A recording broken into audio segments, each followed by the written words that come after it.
think back to Monday. Think back to Monday. All right? Alex, what did we do on Monday?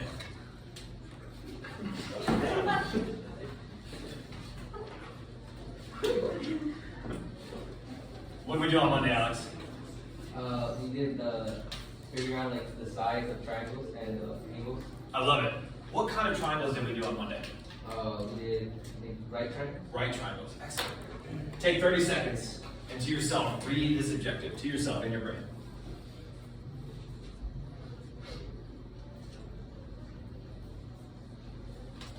What do you notice about today?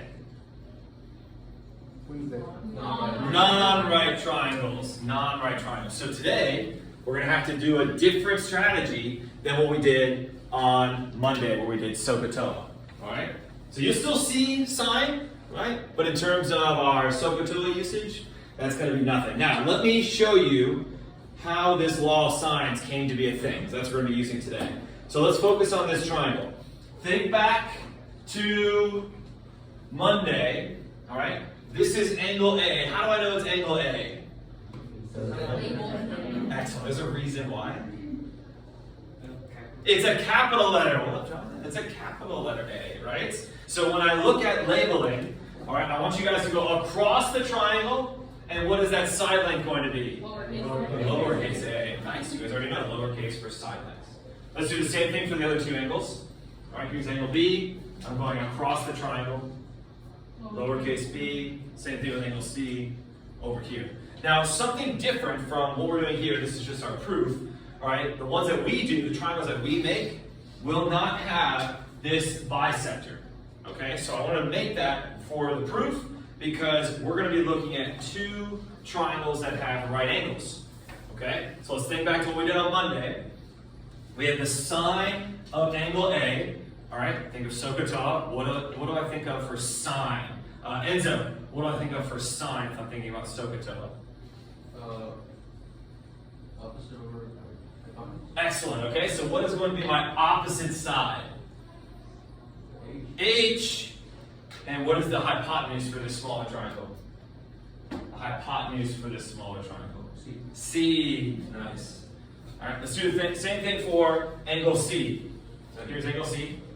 Let's do the sine of this. So Victor, what's going to be my fraction for the sine of this one? H over C. Not H over C. A over. Nope, getting worse. The hypotenuse. It's still H, not hypotenuse. This is height. Oh. The height is opposite, right?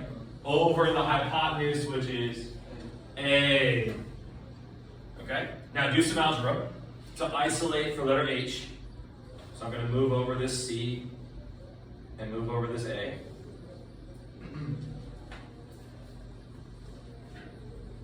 So C times the sine of A equals H, and A times the sine of C equals H. Think back to your days in algebra. Both of these are equal to H. So what can I do now if they're equal to the same thing? Nice, Susan. Diana? Nice, well done. I'm going to set them equal to each other. Very good.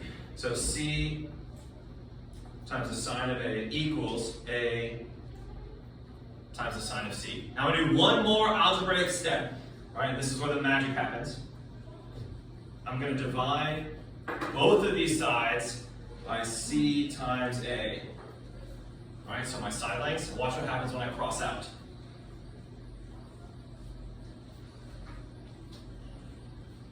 So I'm left with the sine of angle A over side length A equals the sine of angle C over side length C. And what we just did in those 2 minutes was we proved the law of sines. So this right here is the law of sines.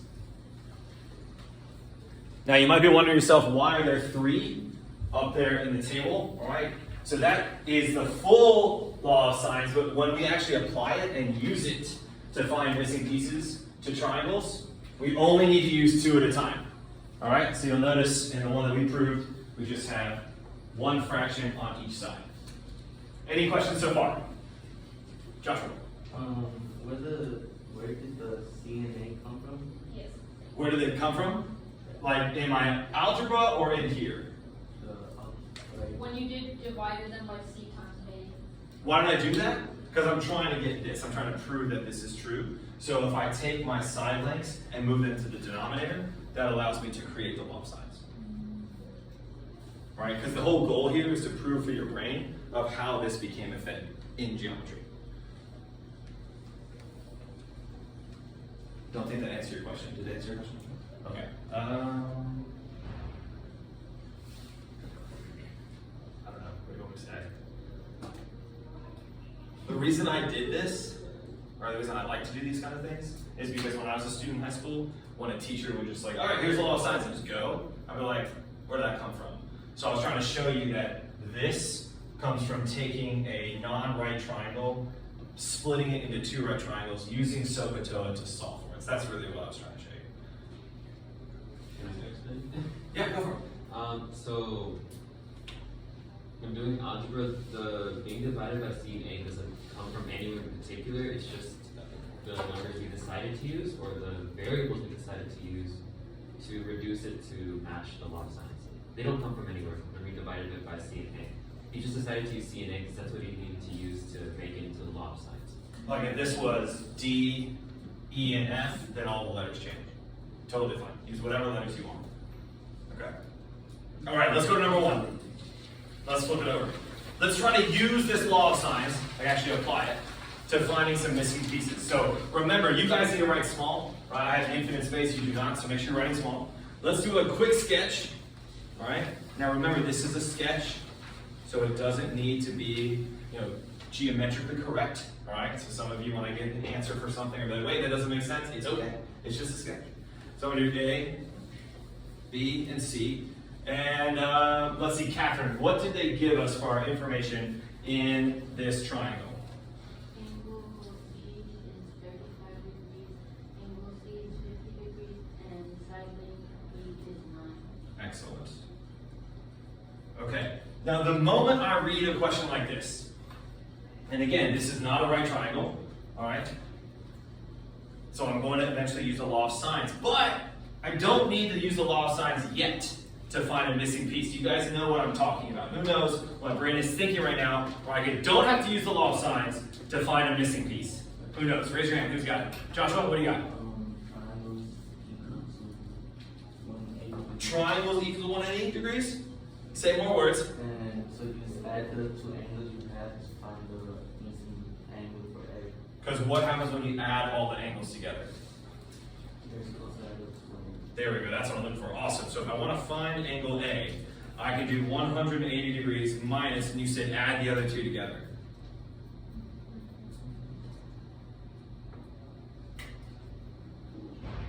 Okay, what's 35 plus 50? 85. 85. All right. And what happens when you subtract 180 degrees minus 85 degrees? You get 95 degrees.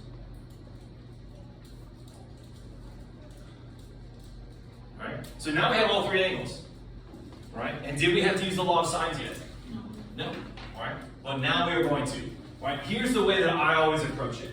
Okay. I look for, in the information that was given, I look for the angle and the side length that matched. What I mean by that is they gave us angle B and they gave us side length B. All right, so I know those two things, so I'm going to write that one down first. All right, now we're going to have to solve for both.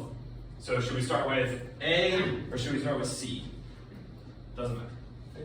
A sounds good. All right, so I'm going to plug in what I know. The sine of 35 degrees over 9 equals the sine of 95 degrees over my unknown, right? Solving for A. Now, what have we created here? Nice, a proportion. How do you solve a proportion? And don't you dare say it. Don't you dare say it. Cross multiply. Excellent. And what do we do to those products? Oh, then we go to the Set them equal to each other, all right? Don't be shy. A times the sine of 35 degrees equals 9 times the sine of 95 degrees. One algebraic step here to isolate A. I'm going to divide both sides by the sine of 35 degrees. Once you finish writing this down, now I want you to open your Chromebook, go to Desmos so we can type in, so we all feel confident we can do this on our own here in a few minutes.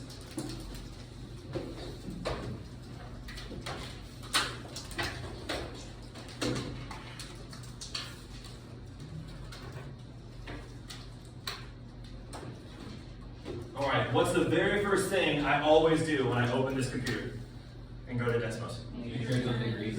Make sure you're in the right units. In this case, we're on degrees. This whole unit will be in degrees. So click the wrench and make sure you're in degrees. That's the first thing. Now I'm going to type in my fraction, which is 9 times the sine of 35 degrees. Oh, that's 90 over sine. All right, so what is our side length for letter A, for side length A? I'm going to go to the nearest thousandths place. All right, you'll see later when we transition to the IXL lengths, Joshua, that they're going to ask you for the nearest 10, so it would be 15.6. So I'm going to write 15.631. Thomas, is that a question? Or you good? No.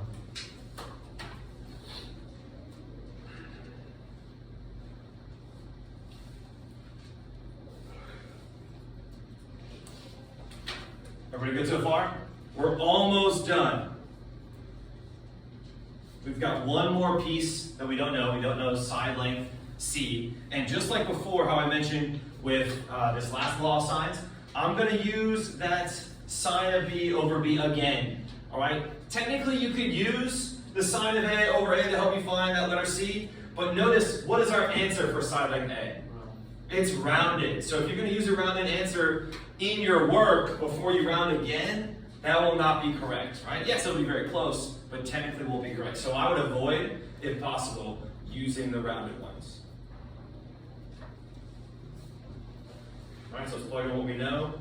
We know angle B is 35 degrees over 9. And they told us that angle C is 50 degrees.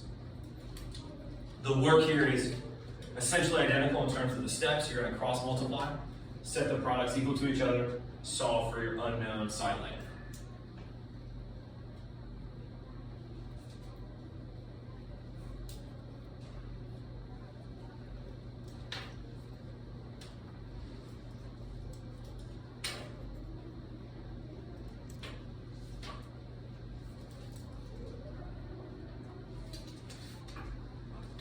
All right, I see some students are already going to Desmos. So again, when you feel ready, go ahead and type it in.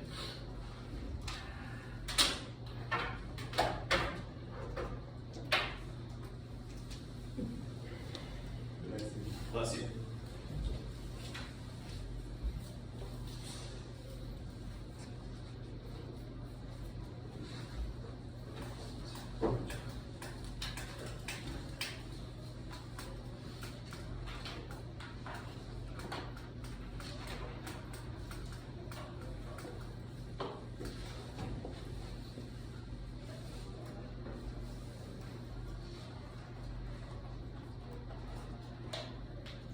Type this one in, okay? Are you ready for this one?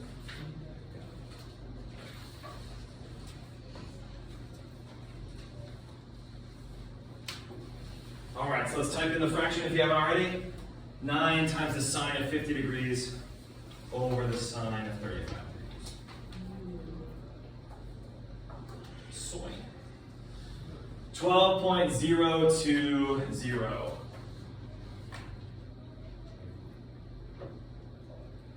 All right.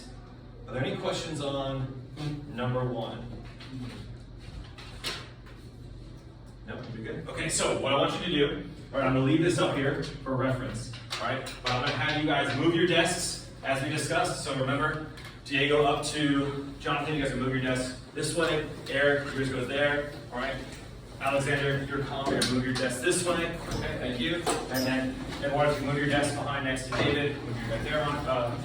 Leslie, thank you. Monica, you're going to do number 1. Flip over to number 1. I'm going to give you 5 minutes to do number 1. Flip over, do number 1. Yep. 5 minutes, flip over, do number 1. That's it. All right? When you're done, you can move your desk back. I'll repeat. When you're done, you can move your desk back. You can return. Let's go. 5 minutes. Begin.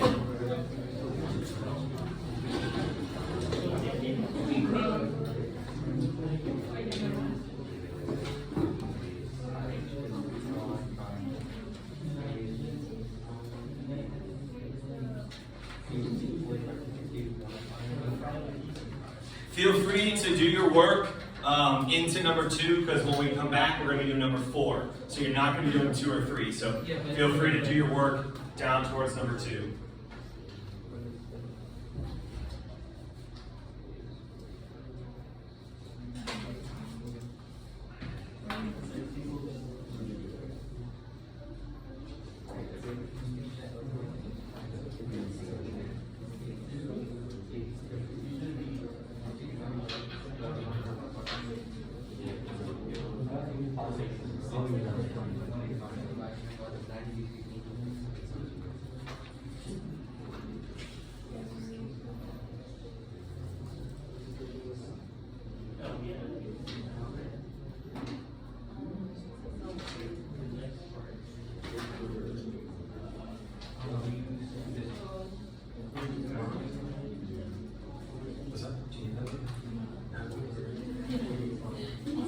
That was my time.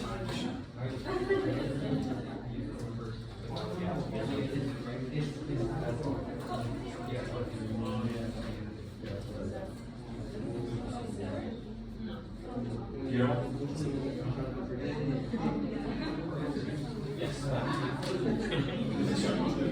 So when you're ready, you walk up and move your desk.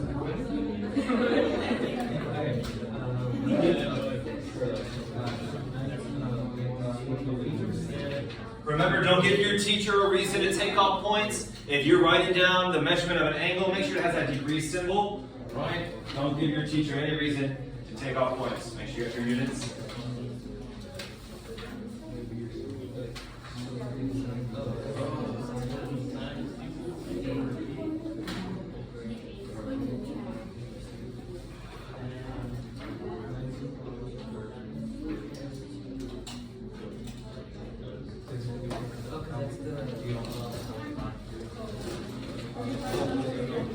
I'll know you're done when you're moving it back. Let me check, make sure. Excellent. 10 minutes. Excellent. Good job.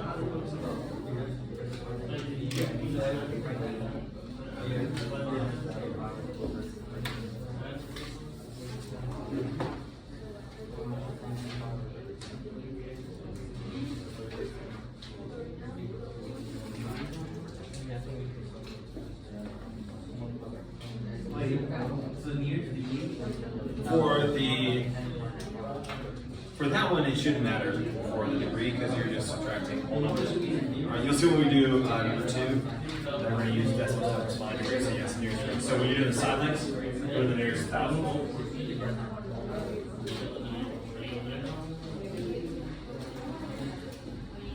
Let me check. You guys are done? You got the same thing as Joshua? I didn't get 85 degrees. Oh. I got the other numbers. Hold on. Take a look.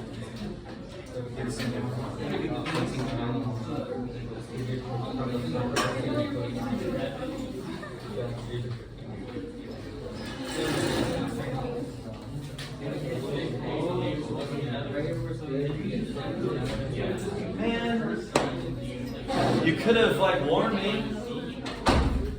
No. I had a feeling it would be a CH, that's why I'm stumped. Man. Yeah, switch the.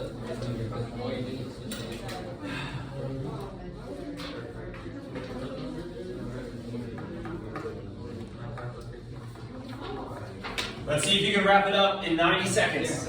90 seconds. See if you can wrap it up in 90 seconds.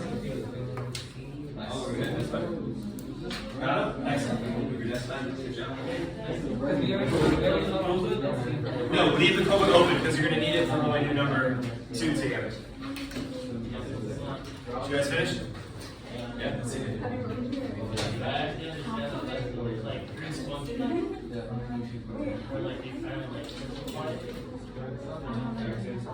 Yeah, because we're taking really just only sine today. You'll see tomorrow we'll do cosine. They're a little more complicated tomorrow. Excellent.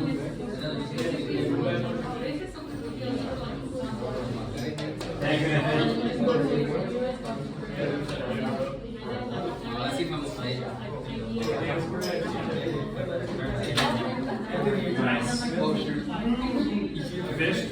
All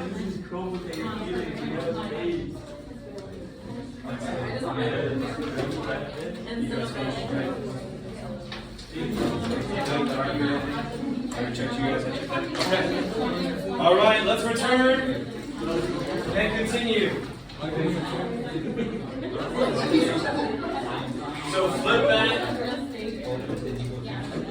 back to number 2. You can stay there. Yeah, we're gonna go back to it. 1 second, number 2. Sounds good. All right, let's do number 2. So go back to the notes. Go back to the notes now. Make sure you're back on the notes. Make sure you find this one. All right, let's draw our triangle.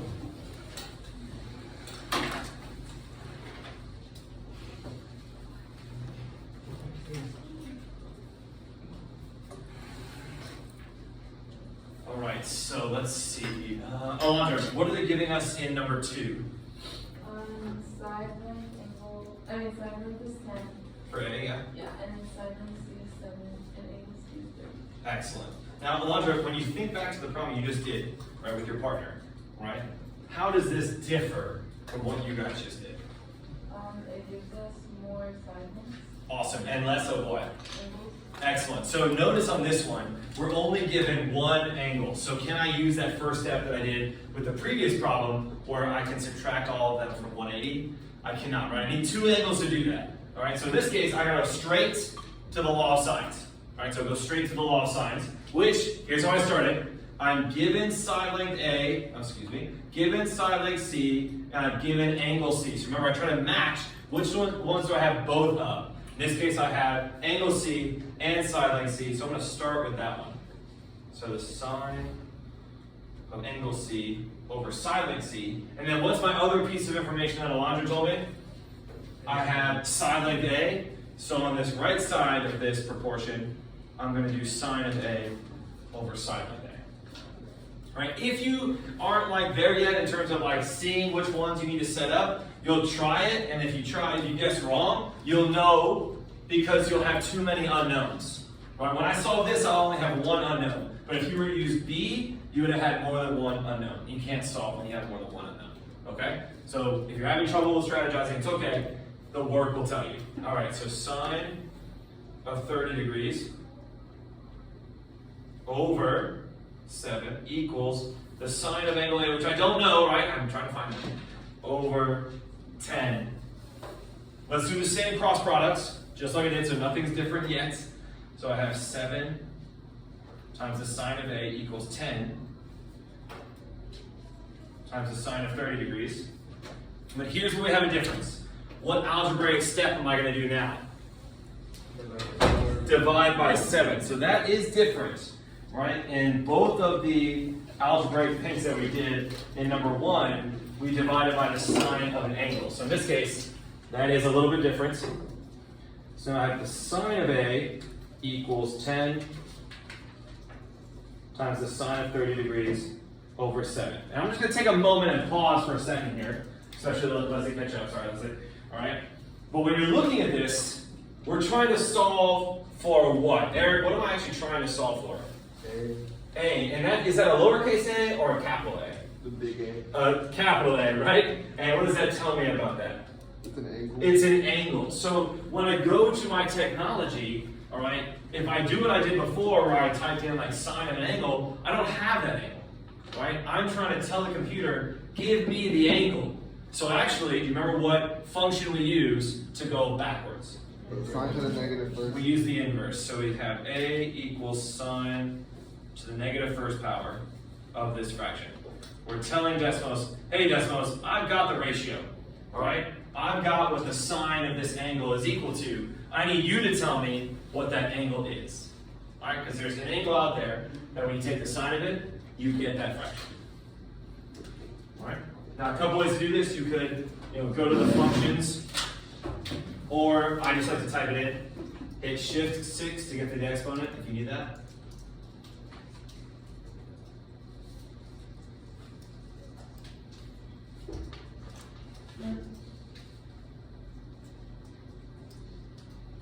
When you guys do these for me, please round to the nearest degree. All right, so in terms of angle A, what am I writing down for angle A? 46 degrees. Excellent. So let's write down 46 degrees.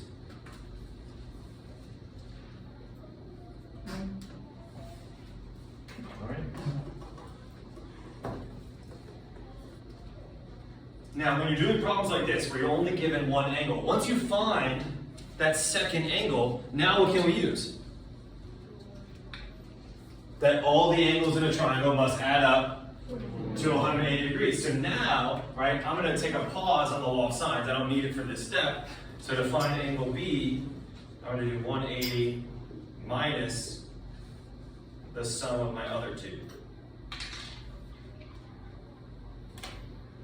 All right, so 180 minus 46 plus 30, which is 76.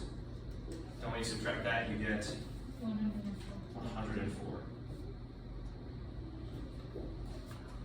All right, we're almost there. One more to go. Okay?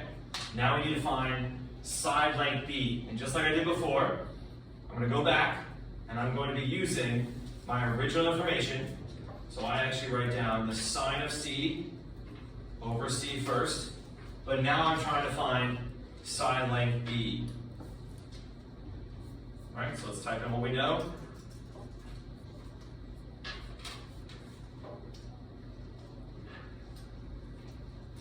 We just found angle B was 104 degrees.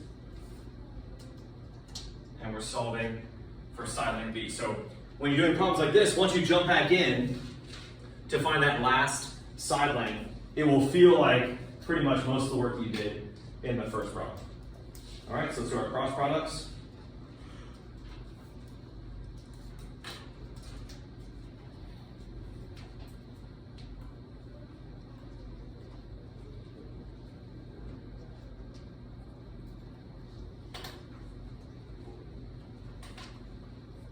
Props to anyone out there that was multiplying by 2, right? What's the sine of 30 degrees? No, oh, Dude. no.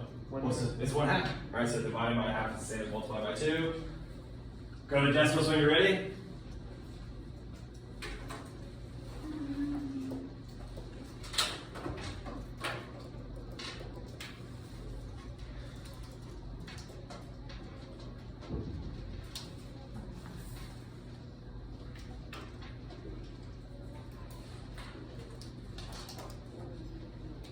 All right, so our side length for B is 13.584.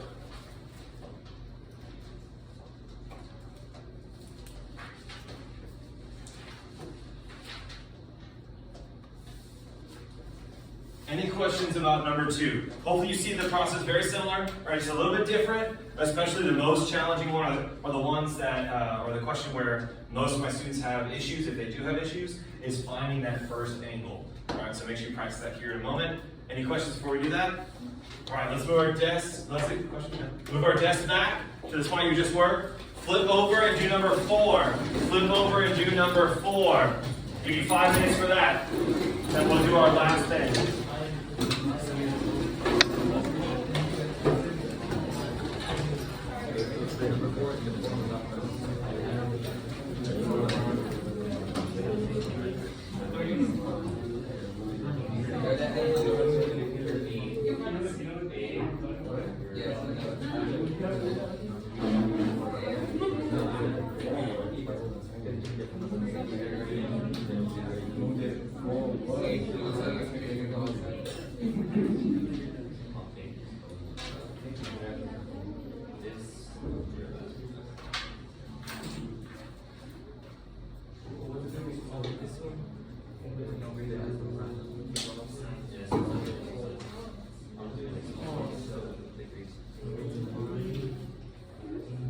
You guys do number 4, right, Victor? Number 4? Make sure you do number 4. Number 4 on the practice. Number 4. I'll finish it.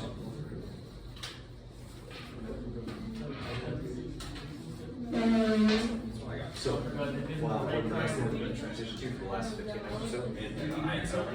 So if you log into IXL, sign in, click the star, my recommendations, there's 4 of them. The one I want you to do says law of sines.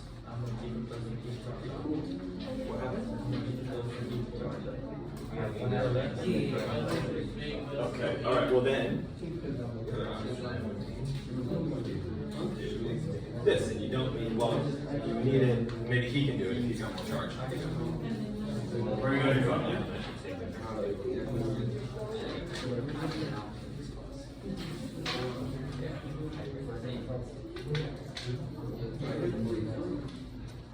When you're done, let me know so I can check to make sure before I send you to the next thing of the lesson.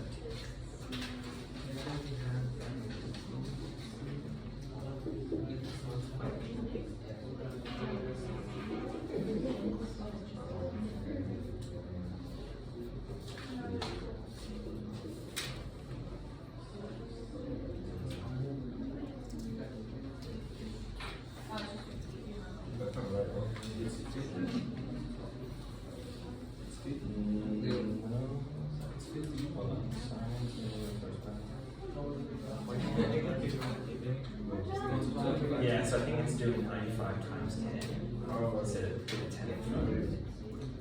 You got it. That works. Parentheses works. Alright, there you go. All done. Alright, let's see.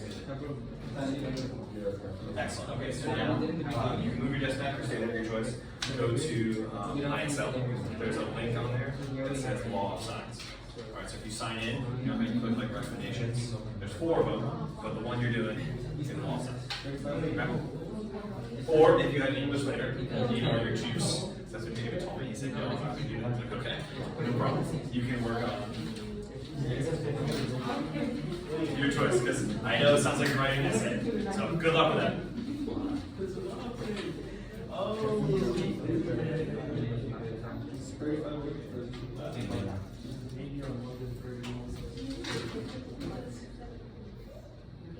Get that. This is probably I run LC. Nothing. Yeah. You switch the layers on. Yes? Check. Good each other? Excellent. Look at that. Okay, so you can opt in. You can go to the exit ticket, or you can do IXL link for a law of signs. Your choice. Either one, the last 15 minutes. Whichever one you don't do tonight.